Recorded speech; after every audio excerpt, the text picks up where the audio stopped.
হ্যাঁ দিদি বলুন, কি করো? দেখো আবার কি চেপে এসছে। চুপ কর। ওই আমাকে এখন টমেটো দাও তো, আমি রান্না করে রান্না বসিয়ে এসেছি। দাও তো। আচ্ছা একটু দাঁড়া, আমি আরে মাম্পি, তোর বাড়ি আসলাম, কই কাকিমার সাথে তো কথা বললি না? না না কই, আসো না, এসে বসো। থাক থাক, তোর তো পড়াশোনা শেষই হয়ে গেছে, এবার একটা বিয়ে থাওয়া কর।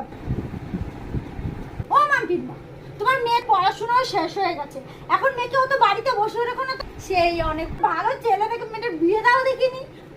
আমরাও ভাবছি সেইটা। এখনকার মেয়েদের বেশি বাড়িতে বসিয়ে রাখতে নেই, তাড়াতাড়ি বিয়ে দিয়ে দাও। আজকালকার মেয়েদের তো একটুও ভরসা নেই, কখনো আমাকে চুনকালি মাখিয়ে চলে যাবে একটা।